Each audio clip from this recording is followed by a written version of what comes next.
아멘. 오늘은 철든 신앙이라는 주제로 말씀 같이 나누도록 하겠습니다. 제목을 생각하면서 참 고민을 많이 했어요. 철이 드려야 되겠다. 저한테 하는 말이면 저한테 여러분 하는 말이고 하는 말이 아니고 저한테 하는 말인데, 어렸을 때부터 제발 철 좀 들어라 라는 소리를 저도 들었고 여러분도 다 들으시면서 잘하셨을 거라고 생각이 들어요. 철이 드는 것 중요한 일이죠. 가만히 있어도 나이가 들어서 어린아이가 청년이 되고 장년이 되고 노년이 되는 것은 특별한 노력을 하지 않아도 다 그렇게 되어 갑니다. 그런데 나이 들었다고 해서 철이 드는가, 지금 제가 철이 들었는가 생각해보면 그렇지 않을 수도 있다라는 것 때문에 오늘 우리 신앙생활 몇 년, 수십 년에도 철이 들지 않은 신앙을 가지고 있다면 얼마나 마음이 아프겠는가라고 하는 것을 생각하는 것이에요. 그래서 철이 든 신앙을 우리가 같이 했으면 좋겠습니다. 지난주에 모 권사님이 자신이 살 묘지에 가보신다고 오셔서 제가 주소를, 교회 묘지가 있잖아요. 그래서 묘지 주소를 제가 드렸습니다. 누구나 원치 않는 일이에요. 그렇지만 준비하는 것이 또 우리의 인생이죠. 그래서 우리의 인생은 단계 준비를 해 가게 됩니다. 로제 폴 드루라는 그런 폴란드의 철학자가 쓴 책이 있습니다. 그 책 제목은 내게 남은 삶이 1시간뿐이라면, 이런 주제예요. 내게 남은 시간이 1시간뿐이라면 이란 주제입니다. 여러분은 무엇을 1시간에 하시겠어요?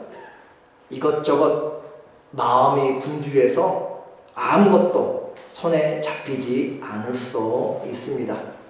내게 남은 삶이 1시간뿐이라면 이 노 철학자는 말하기를 나는 글을 쓸 것입니다 라고 그렇게 이야기합니다.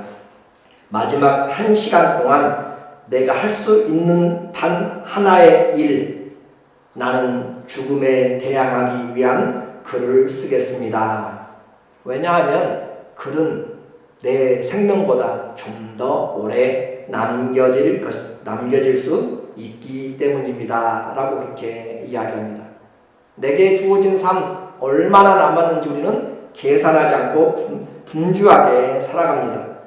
우리 모두에게 남은 짧은 시간이라는 것을 내가 인정한다면 그렇게 마음 분주하게, 그렇게 마음 좁게 살아갈 필요가 없는 것이에요. 그렇죠? 내게 주어진 시간이 짧다고 생각하면 우리는 생각이 온전히 바뀌게 됩니다. 그동안 그렇게 집착했던 걱정들, 그렇게 추구했던 욕망들, 성공들, 그런 것들이 큰 의미가 없어지고 자기의 고집과 다툼은 시각이 변하게 됩니다. 뭘 알았을 때요? 내게 남은 시간이 짧다라고 하는 생각을 할 때입니다.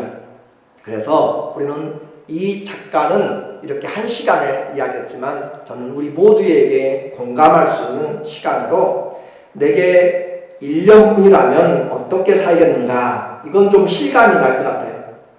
그렇다면 우리는 1년이라고 생각한다면, 우리 모두 지금 가정이에요. 가정. 1년이라고 생각한다면 하루하루가 달라지게 보일 것입니다. 그런데 감사하게도 우리는 10년, 30년 더 많은 시간들이 우리에게 있는데, 문제는 그 남아있는 긴 시간들이 그냥 막연하다 보니까 내게 삶에 전혀 실감이 나잖아요. 내일도 동일한 일이 되겠지 라고 생각할지 모르지만 우리의 생명은 내 손에 있지 않습니다. 우리는 지금 이 하늘 아래 살고 있으면서 지금 우리가 날마다 뉴스로 접하고 있는 것처럼 우크라이나와 러시아에, 또 러시아 국경 지역의 폴란드 근방에도 오늘 새벽에 공격이 있어가지고 수많은 사람들이 죽었잖아요. 그들은 생각지도 않은 일들에 이렇게 쌓여지게 될 수도 있습니다. 10년은 감사하지만, 30년은 감사하지만 삶에 변화가 없으니까 나중에 내 인생이 짧아지는 그때까지 아무런 감각 없이 살다가 분주하게 그 약속한 나를 시한부 인생이 되어서 허겁지겁 살아가면서 살려고 하면 우리는 준비할 수가 없게 됩니다. 기독교는 종말의 비관적인 종말론도 아니고 낙천적인 종말론도 아니에요. 우리가 어떻게 준비하느냐에 따라서 우리의 삶이 열매를 거두는 가장 현실적인 것입니다. 가장 현실적으로 내가 심을 때 우리에게 영혼을 거두는 것이지 심지 않고 거두는 것은 없습니다. 그래서 우리는 누구보다도 정확하게 우리에게 한 번 준 것은 정한 것이요 그 후에는 심판이 있음을 압니다. 그 심판을 알기에 오늘도 썩지 아니할 심판을 이기는 사랑과 긍휼을 바라보면서 우리가 주님 앞에서 살려고 준비하는 것이죠. 지혜로운 자는 자기의 인생을 계수할 줄 안다라고 했고 90세를 살아가면서 모세가 말하기를 우리 인생에게 70이요 강건한 80인데 그 날은 다 수고와 슬픔뿐이라. 그래서 우리에게 주님 제발 우리에게 우리의 남은 날을 계수하는 지혜를 주시옵소서. 시편 90편 12절에 이야기합니다. 우리의 남은 날을 계수하는 지혜. 우리는 그것을 계수하는 것을 좀 어리석다라고 생각할지 모르고 좀 그것에 대해서 익숙하지 않을지 몰라요. 그러나 기독교는 우리에게 가장 분명하고 영원한 것을 보게 하고 심지어 매일 죽는 것을 생각하라고 이야기합니다. 고린도전서 15장 31절에 바울은 말하기를 형제들아 내가 그리스도 예수 우리 주 안에서 가진 바 너희에 대한 나의 자랑을 두고 단언하노니 나는 날마다 죽노라. 바울의 자랑은 뭐였어요? 나는 내일 죽는다. 그 말은 나는 지금 죽을 수 있다라는 것이에요. 죽음이 준비된 사람, 그 사람보다 더 무서운 사람 있어요? 우리는 죽음이 두려워서 일생 동안 마귀의 종로 들었잖아요. 바울은 날마다 죽는다. 여기서는 이제 죄에 대해서 날마다 죽는다는 의미지만 바울은 언제든지 살아도 주님을 위하여서 떠나도 죽어도 주님을 위하여서 그의 신앙의 고백이잖아요. 그런 것처럼 우리 기독교는 이 죽음에 아주 민감하게 자주 듣는 말입니다.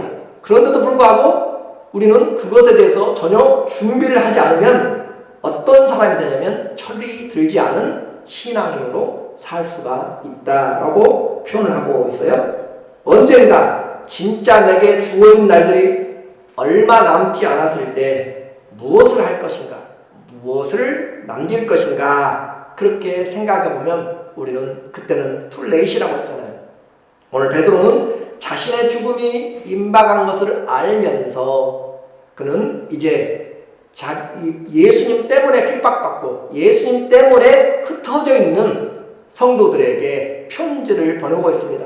예수님 때문에 여러분이 기업을 뺏기고 땅을 쫓겨나가지고 추방되고 핍박을 받고 그렇게 된다면 얼마나 힘들겠어요? 그리고 그것은 다 끝이 아닙니다. 더 큰 재앙이 로마의 황제 네로가 이 크리스찬들을 죽이려고 대핍박이 다가오는 그 째깍째깍 시간이 다가오는 그 위험 속에 있는 자들에게 베드로가 이 고린도전서 후서를 지금 써 보내고 있는 AD 64년 정도에 될 것 같습니다.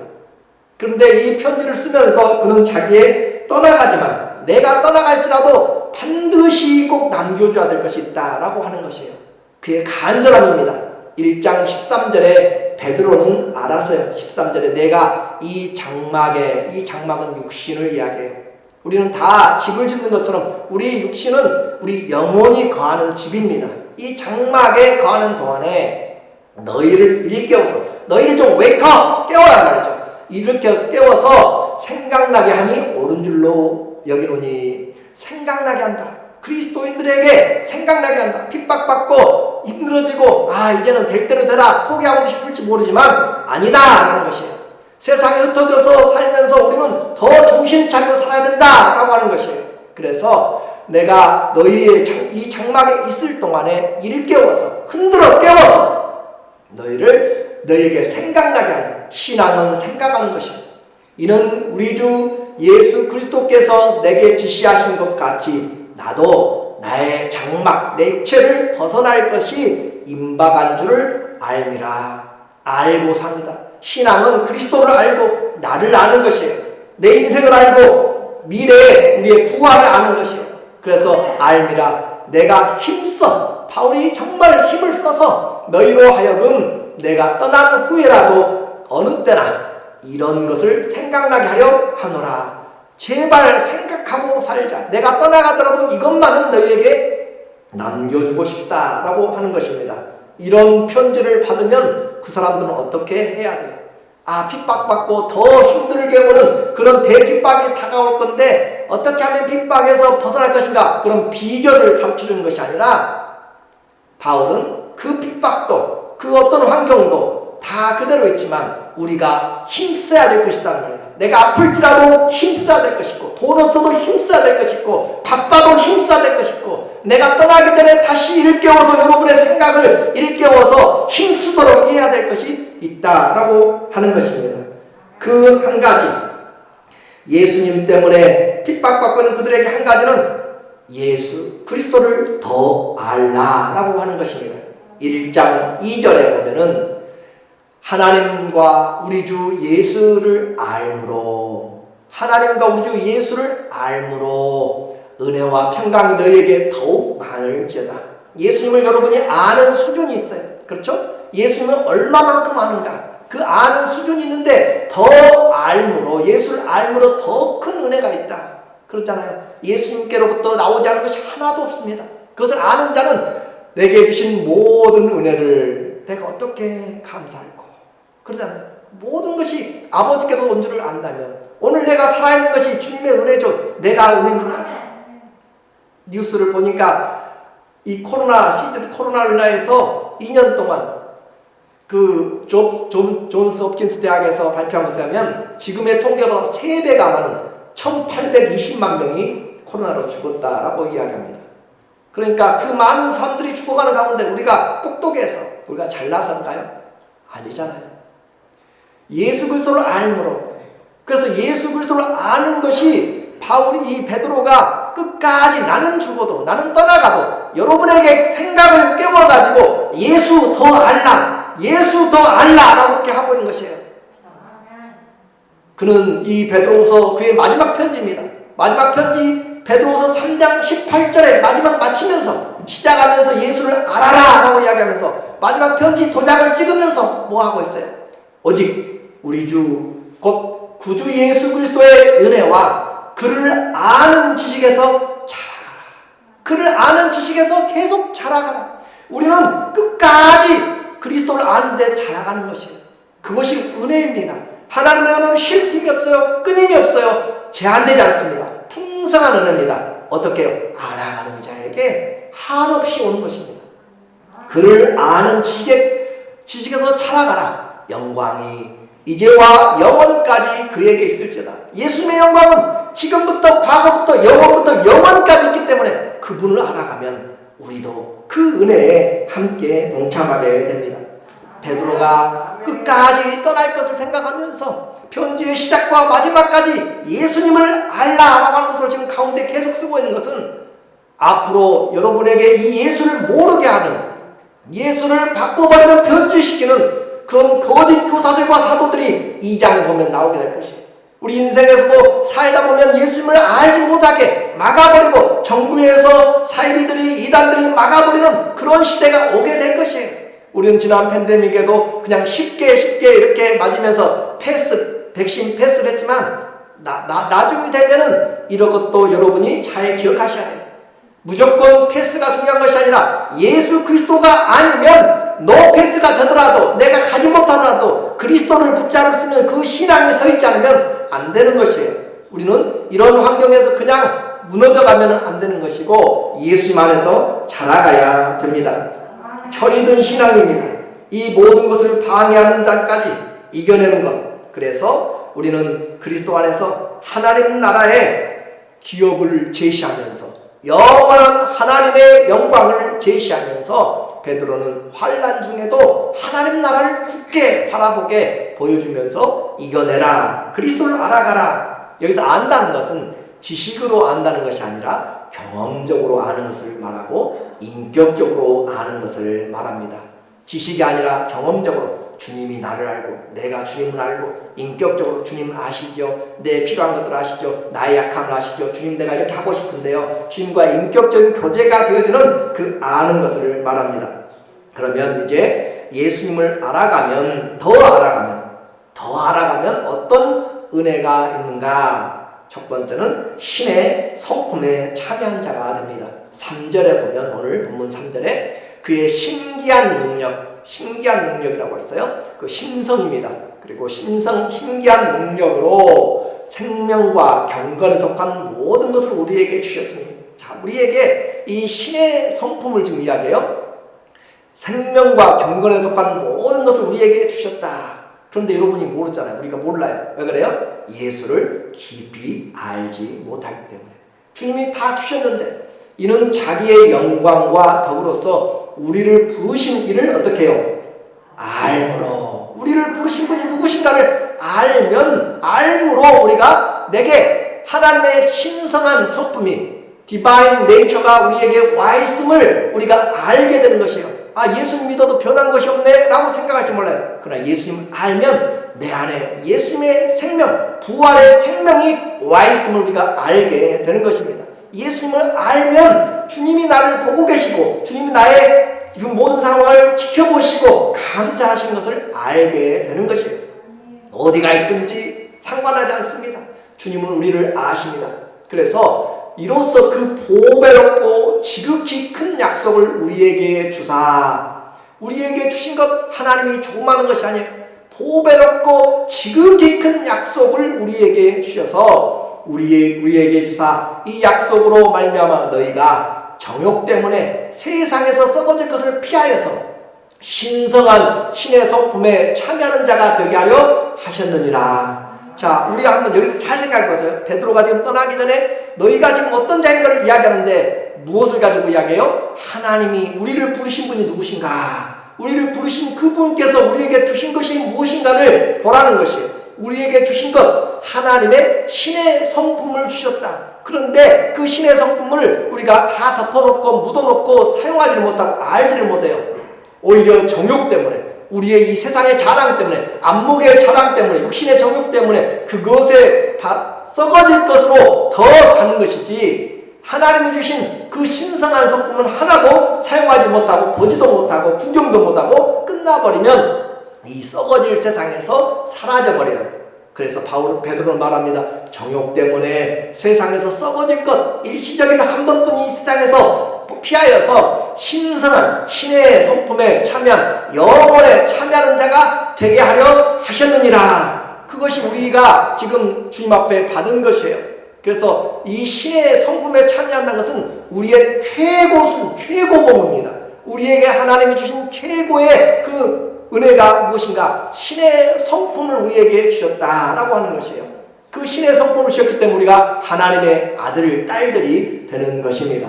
하나님의 아들, 딸들이 되는 하나님의 성품이 있는 것이에요. 그 성품을 우리에게 주셔서 거기에 참여하는 자들이 되도록 주님이 우리를 불러주셨습니다. 썩어질 인생이 신의 성품에 참여해서 영원한 생명으로 나가는 이 은혜가 바로 하나님 아버지를 부르신 이를 알므로 우리에게 왔습니다. 우리를 부르신 주님을 알 때, 나를 부르신 주님을 알 때 우리는 삶의 소망이 있습니다. 우리 인생의 시작과 끝을 알게 됩니다. 그렇죠? 하나님을 알 때 나는 어디서 와서 어디로 가는지를 알게 돼요. 하나님을 아는 것이 지혜의 근본입니다. 그래서 우리는 하나님이 우리를 부르셨음을 놓치지 말아야 돼요. 아무리 핍박이 다가오고 아무리 병이 크고 아무리 생활이 어려워도 아무리 위중해도 우리를 부르신 이를 놓쳐버리면 안 되는 것이에요. 그래서 베드로가 먼저 쓴 편지를 다시 우리에게 말씀할 수 있어요. 베드로전서 5장 10절에 성경 전체 요약이라고도 제가 여러분에게 이야기했어요. 모든 은혜의 하나님 곧 그리스도 안에서 우리를 부르사 자기의 영원한 영광에 들어가게 하신 우리 하나님은 우리를 하나님 아버지 영원한 영광, 삼위일체 하나님의 영원한 영광에 들어가게 하시려고 우리를 불러내셨으니까 저와 여러분 보통 사람이 아니라 보배로운 믿음, 지극히 큰 영광을 받은 하나님의 사람들인 것을 지금 확인해주고 있어요. 그런데 그렇게 자기의 영원한 영광에 들어가게 하신 이가 잠깐 고난을 당하는 너희를 친히 온전하게 하시고 굳건하게 하시고 강하게 하시며 털을 견고하게 하시리라. 그 상황마다 주님 우리를 견고하게 하신다. 자, 우리는 어디서 불러도 하나님의 영원한 영광에 들어가도록 준비되고 불러내심을 입었기 때문에 그 하나님 감사하지 않을 수 없어요. 내가 몇 년을 살아도 그것이 중요한 것보다 하나님이 나를 위해서 예비한 그 하나님의 신의 성품을 나에게 주셔서 그 신의 성품은 영원히 사는 것입니다. 그 성품을 주셨기 때문에 감사하는 것이에요. 우리는 한 시간 남은 삶을 살고 사라지는 티끌이 아니라 하나님이 자기의 영원한 영광에 들어가도록 불러내심을 입었습니다. 예수님을 알 때 우리의 인생이 다시 시작하게 됩니다. 내 안에 어떤 성품이 있는지 확인 한번 해보면 좋습니다. 내가 사는 것이 아니라 누가 사시는 거예요? 그리스도가 사는 거잖아요. 이제는 내가 사는 것이 아니고 그리스도가 사는 그 삶을 이제 점점 주님이 커지니까 주님의 성품이 드러나요. 내 속의 병도 커지면 점점 드러나는 것처럼 내 속의 생명이 커지면 점점 드러나는 것이에요. 예수님의 신성한 성품, 심지어 거룩함에 이르기까지 공의로 의로움까지 우리 주님께서 우리를 세워나가십니다. 그런데도 불구하고 예수 믿으면서 우리 성격 그대로 가지고 끝까지 고하는 사람이 있어요. 그런 성품은 안 되는 거죠. 그런 성품은 안 되잖아요. 정욕으로 사용하려고 그렇게 묻어놓고 우리의 하나님의 신의 성품을 꺼내보지도 않고 살아간다면 우리는 우리의 그 보잘것없는 그런 성품으로 자기의 삶의 모습은 하나도 나타나지 않습니다. 그러므로 우리에게 주님을 더 알아가면 신의 성품에 참여하도록 주님 우리 안에 그리스도의 그 신의 성품, 생명을 주셨음을 알게 돼요. 그리고 그것이 이제 자라가게 됩니다. 그래서 그리스도를 더 알게 되면 우리는 열매를 맺는 데까지 나가게 됩니다. 8절에 보면 좋은 열매를 맺게 돼요. 이런 것이 너희에게 있어 흡족한즉 너희로 우리 주 예수 그리스도를 알기에 어떻게 하지 말고 게으르지 말고. 예수님을 알기에 게으르지 말라. 얼마나 중요한 말이에요. 핍박받고 힘들고 더 큰 핍박이 올 것이에요. 먹고 살기도 힘들어요. 도망 다녀야 돼요. 그런데도 불구하고 예수님 알기에 게으르지 말라 한 말. 게으르지. 베드로가 분명하게 세우는 말이잖아요. 그래서 게으르지 말고 열매 없는 자가 되지 않게 하려니와. 우리 인생은 예수님의 그 신의 성품을 통하여서 우리에게 맺어지는 열매가 있어요. 열매가. 그 열매를 맺게 하려 합니다. 자, 붕어빵에는 뭐가 없어요? 앙꼬가 없으면 안 되고 붕어가 없잖아요. 칼국수에는 뭐가 없어요? 칼이 없어요. 우리 잘 아시네. 그런데 안타깝게도 그리스도인인데 그리스도가 없어요. 그리스도인이라고 부르는데 그리스도가 없다. 그 말은 열매가 없다는 것은 삶의 변화가 없음을 이야기합니다. 여기서의 열매는 삶의 변화입니다. 예수님을 믿는데 변화가 없다. 얼마나 안타까워요? 열매, 그리스도의 성품, 성령의 열매들인 이 삶의 변화가 없으니까 우리가 항상 부딪히는 거잖아요. 삶의 변화가 있으면 내가 변화되는 것이 최고의 은혜라고 했어요. 그렇죠? 다른 사람 놔두고 우리는 젊었을 때 세상을 변화시키겠다. 나라를 변화시켰다. 엊그저께 나온 대통령도 다 변화시킨다고 할 거예요, 아마. 그런 것처럼 우리는 젊었을 때 또 내가 무엇을 위해서 세상을 변화시킨다고 하는데 나이가 들어가면 갈수록 세상은 고사하고 가정을 변화시키고 하고 이제 나이가 더 들면 가정은 고사하고 나 자신을 변화시키고 하는데 나도 변화를 못 시키잖아요. 오늘 우리에게 가장 큰 은혜는 누가 변하는 거라고요? 내가 변하는 내가. 그 대표적인 예가 이 모세잖아요. 모세가 얼마나 변해서 죄를 범하고 모세에게 광야 40년 동안 계속 모세에게 돌팔매질하고 원망하고 시기하고 했던 그 대적했던 자기를 대적하는 모세가 무슨 잘못이 있어요? 대적하는 그를 향하여서 주님이 그들을 책망하시고 심판하신다고 할 때 주님 제발 내 이름을 생명책에서 지워버릴지라도 이 백성을 주의 이름을 위해서 살려주세요 라고 이야기하잖아요. 나를 차라리 버릴지라도 이 백성을 살려달라고 이야기하는 모세가 변화된 거잖아요. 바울을 보세요. 우리 이스라엘 민족들 너희가 버림받을지언정 내가 차라리 내가 주님에게서 끊어지는 것이 더 낫겠다 할 정도로 자기를 버려놓을까지 자기가 변화되는 거잖아요. 오늘 우리는 이와 같이 내가 변화되는 것이 가장 큰 은혜입니다. 그 은혜를 지금 무엇으로 나타내요? 성령의 열매로 오늘 우리에게 말씀하는 것이에요. 그래서 게으르지 말라라고 경고합니다. 게으르지 말라. 우리에게 더욱 힘써서 예수를 아는 만큼 닮아갑니다.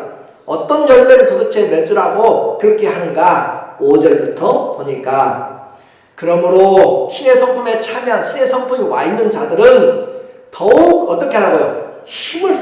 더욱 힘써서 오늘 베드로는 정말 힘쓰고 애쓰라고 자꾸 이야기하네요. 지치고 힘든 여러분에게 베드로가 해줄 수 있는 말은 머리 떨어져서 편지를 보내면서 그래도 주님을 알게 힘을 써라. 믿음의 덕을 우리의 그 믿음의 기본 위에 덕을 세워나가는 것이 다른 사람들 향해서 품어주는 덕이잖아요. 덕 있는 신앙. 그 사람은 믿음 있는데 덕이 없으면 안 되잖아요. 존경심이 없으면 안 되잖아요. 덕이 있는 사람. 그리고 덕의 지식을 가져라. 그냥 무조건 덮어주는 것이 아니라 지혜로운 것이죠. 일들을 판단하는 것이죠. 말씀의 지혜를 이야기하는 것이고 주님을 알아가는 지혜죠. 그리고 덕의 지식을 교만하지 말라는 거잖아요.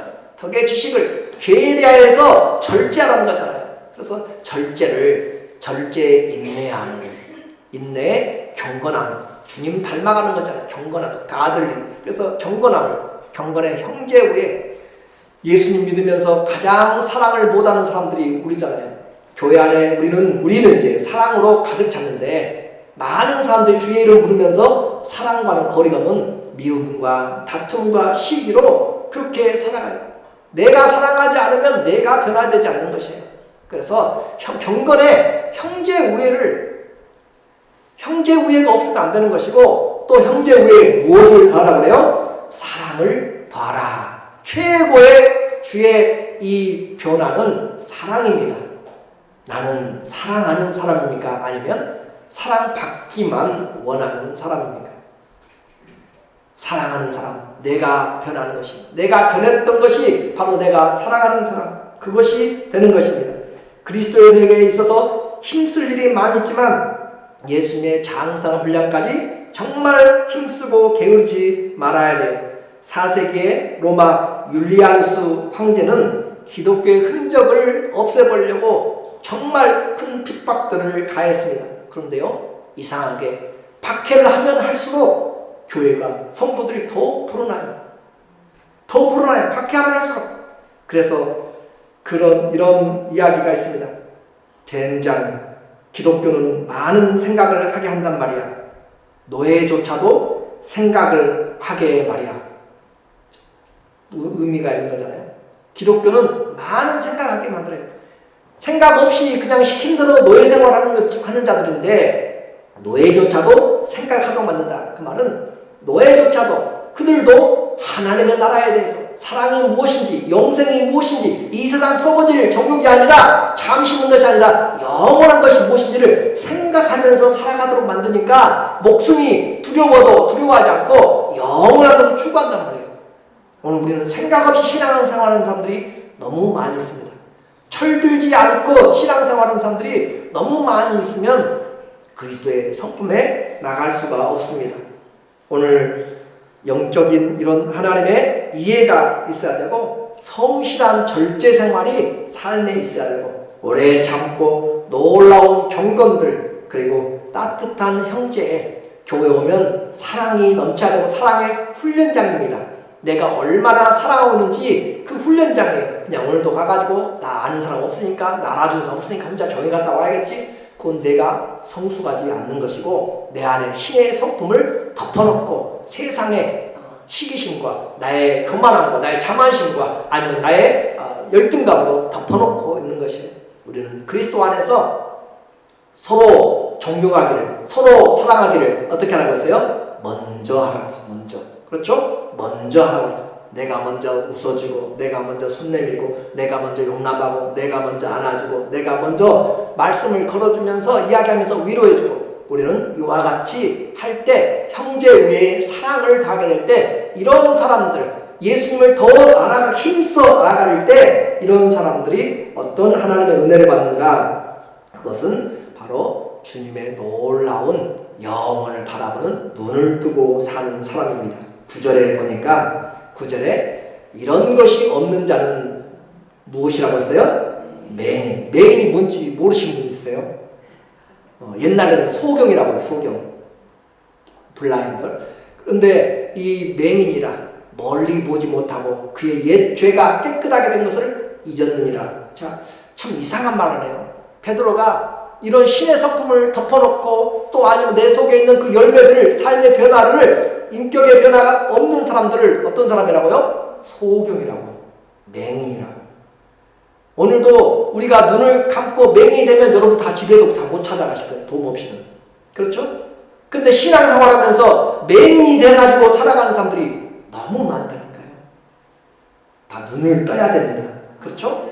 맹인이 되지 말고 이런 사람들은, 이런 것이 없는 사람들은 맹인인데 다 맹인이니까 어떻게 해요? 가면서 부딪혀요.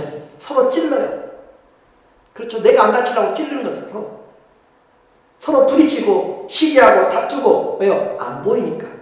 뭐가 안 보여요? 하나님의 신의 성품도 안 보이고 하나님의 나라도 안 보이고 내 삶에 대한 하나님의 계획도 안 보이니까 서로 부딪히고 그렇게 사는 것입니다. 멀리 보기는 근시한 것 같다라고 그렇게 이야기하는 것이죠. 서로 다치는 것이에요.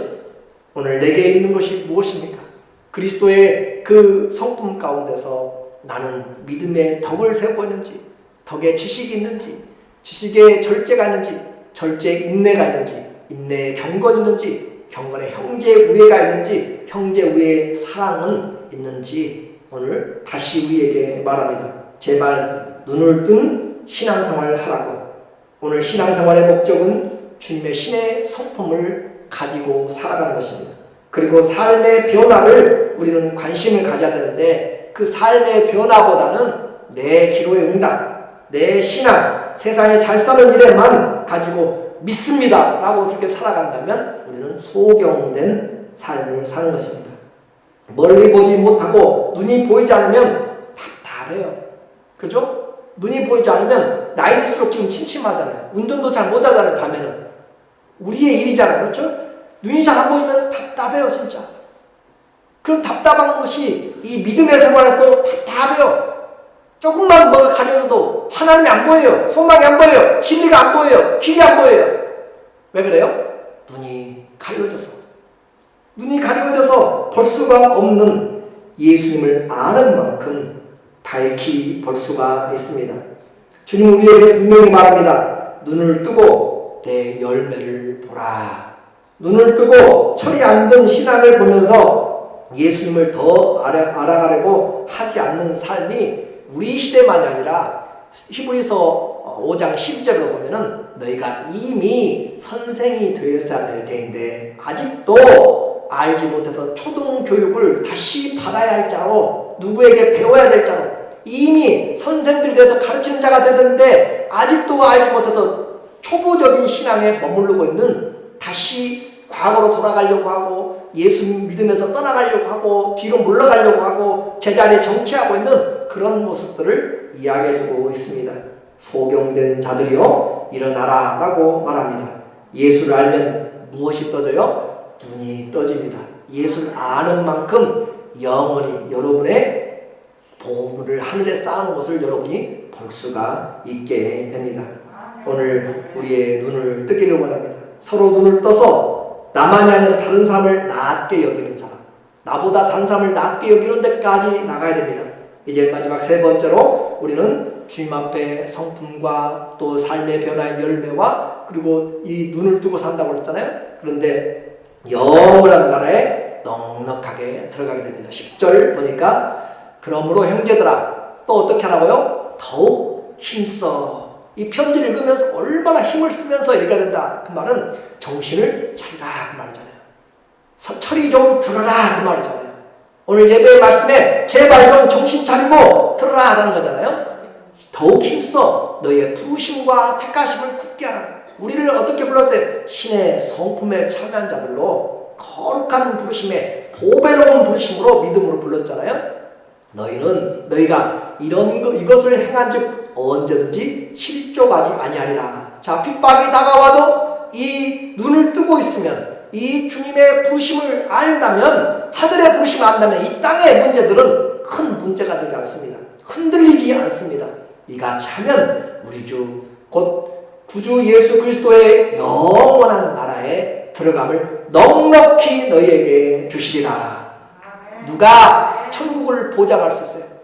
누가 천국에 들어갈 것을 확신할 수 있어요? 주여 주여 한다고 들어간 것이 아니라고 그랬잖아요. 내가 변화된 삶을 통하여서, 내 자신의 그리스도가 더 커진 삶을 통하여서 내 일평생 소망은 사람아 없더라도 그리스도가 된다는 것까지 우리는 나가야 됩니다. 세상이 혼란스럽고 힘겨울수록 더욱 힘써야 될 것, 하나님 아버지의 부르심과 택하심을 붙잡아야 합니다. 예수님을 알 때 하늘과 땅의 그 어떤 피조물도 이 생명과 영원한 기업에서 우리를 끊어낼 자가 없음을 알고, 오히려 그 하나님께 감사하면서 이 모든 환경 가운데서도 내가 주님을 향하여 눈을 들리라. 내가 내 영혼아 어찌하여 잠잠히 하는고, 내 영혼아 깨일지어다. 내 속에 있는 것들아 너희는 우리의 소망을 하나님을 바라보면서 내 얼굴을 도우시는 하나님을 바라보라. 소망을 주님께 두라. 이렇게 내 영혼을 깨우면서 부흥회를 하는 그런 심령으로 다시 한번 힘을 써야 됩니다. 어디까지 자라가야 됩니까? 그리스도의 장성한 분량까지 자라가야 됩니다. 베드로는 마음이 간절합니다.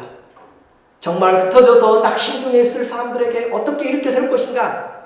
그가 떠나가더라도 형제 자매들이 반드시 알아야 될 것을 다시 이야기하고 싶어서 그는 이 글을 쓰고 있습니다. 14절, 15절 그들이 붙잡아야 될 것, 이는 우리 주 예수 그리스도께서 내게 지시한 것과 같이 나도 나의 장막을 벗어날 것이 임박한 줄을 알미라. 내가 힘써 너희로 하여금 내가 떠난 후에라도 어느 때나 이런 것을 생각나게 하려 하노라. 그래서 고린도 베드로후서 3장에서는 그의 날을 사모하면서 간절히 기대하라 라고 그렇게 표현합니다. 하나님 앞에 오늘의 삶이 힘듭니다. 내게 남은 삶이 1시간이든지 몇 년이든지 성도는 반드시 해야 하는 것이 있습니다.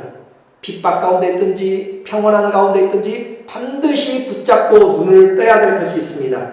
철이 들어야 합니다. 그 철이 드는 것은 예수 그리스도를 더 아는 것입니다. 인격적으로 예수 그리스도를 아는 것, 신의 성품에 참여하는 것이고, 우리가 그리스도를 닮아가는 삶의 변화가 내 안에서부터 일어나는 것이고, 하나님의 나라에 넉넉히 들어감을 얻기 때문에 예수님 쉬운 분이 아닙니다. 그분을 찾으십시오. 우리의 모든 환난 가운데서 예수 더 알기 원하면 그분은 가장 귀한 이름입니다. 그분은 처음과 나중 되십니다. 그분은 어제나 오늘이나 영원토록 동일하신 주님이십니다. 그 주님을 아시는 만큼 우리의 삶에서 그리스도가 힘이 되고 소망이 되시기를 예수님 이름으로 축원합니다. 아멘. 함께 기도하면 좋겠어요.